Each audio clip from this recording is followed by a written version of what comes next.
Mr. McCollum, 7 minutes. Well, thank you, Mr. Chair, and welcome, Minister. And I must say, in my new role here, I'm really excited. It's a fascinating portfolio with many challenges and issues. But in terms of the infrastructure deadline of March 31st, I cannot for the life of me understand why you don't simply grant a blanket extension of something like 6 months.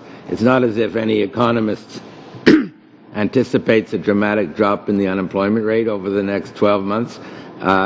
Right now we have a frenzy of overtime and bidding for materials, which raises the costs, which are then downloaded to the municipal taxpayer. It doesn't seem to make sense. Many towns are going to be late through no fault of their own, sometimes because your government was late, as the Auditor General said, in granting approval, sometimes because of weather, sometimes because of any number of reasons. And so what we have now is a situation in which towns cannot do their planning, where they risk higher taxes. And so why don't you just do the simple, straightforward thing and grant a 6-month extension for all municipalities? Well, I know that is one side of the argument, but the other side of the argument is that the whole effort, of course, originally in the contribution agreements that we signed with municipalities and provinces were specifically to try to jumpstart the economy in that crisis period, if you will, and to try to do it all, finish it all by March 31st. And every proponent of a project not only agreed to that they had engineers signing off, said they could actually do that.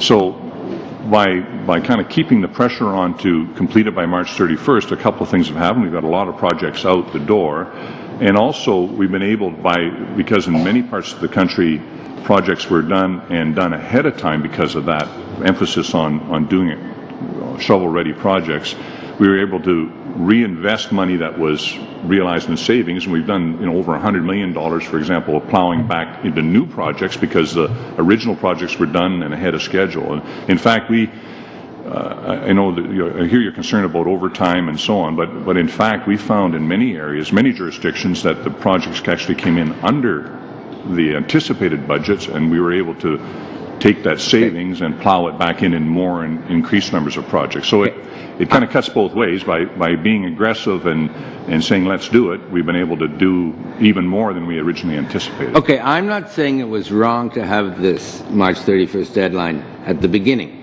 I'm not saying that was wrong at all. But here we are with winter approaching, not much construction season left before the deadline.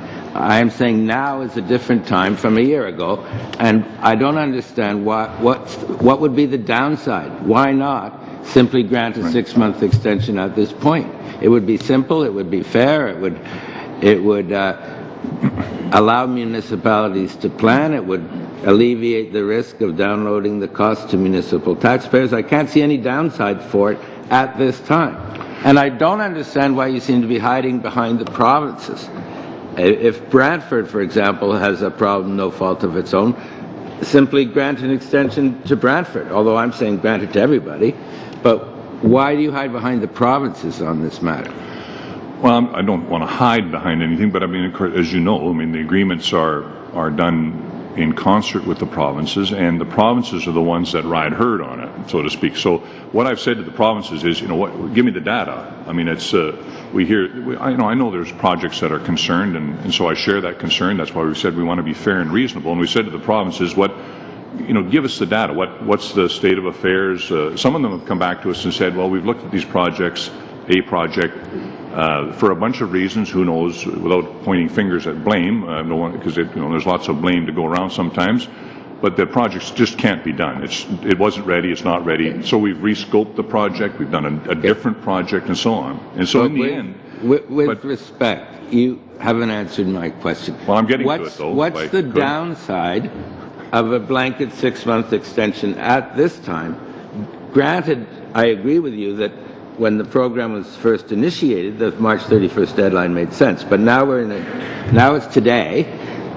What's the downside of doing it? It won't cost you any more money than you've committed.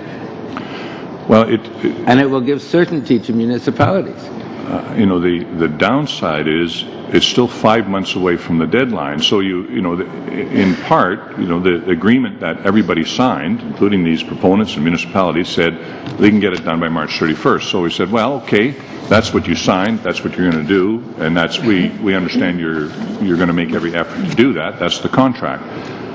It's still a good ways away from any deadline, but I've said to the provinces, if you can give me the data, give me the detail, and we'll look at it. We'll be fair and reasonable. But it's when I go to Nova Scotia, for example, they say, well, we're 98% done, or going to be done. I go to BC, they say we're going to get them done. Alberta says we're likely going to get them all done. Saskatchewan even says, even after the flood, says they're in very good shape. Okay. Manitoba says looks good, we're going to get them all done. So it's not like it's a crisis. On the other hand, I understand it could be a problem, especially in Quebec where they got off to a late start. And I've said to the ministers, several ministers, give us some detail. Right now we don't have any detail, especially on the Preco projects. And so we're just kind of using anecdotal stories that there could be some degree of problem. But I want to work with them to address that, but I can't really without the data. Okay, thank you. I have one quick last question on a different subject. I understand that over 5,000 Air Canada maintenance jobs might be at risk of moving to Costa Rica or El Salvador. And the law states that those jobs should be in 3 Canadian cities. But I understand there's an issue because Air Canada is no longer the majority owner of those maintenance facilities. So my question to you is, are you going to take action to protect those 5,000 plus well-paying permanent jobs? Well, when I spoke with Air Canada, I don't know if you've spoken to Air Canada lately or not, but when I spoke with Air Canada, they're very proud of their maintenance facilities here in Canada, and they're very proud of the facilities they have. And in fact, they as recently as this week, when I met with them, they use it as part of their argument of their economic multiplier effect that they have in the regions. They say these are the jobs, and I'm not just talking about pilots. They're talking about all of the jobs in the industry that spin off from that.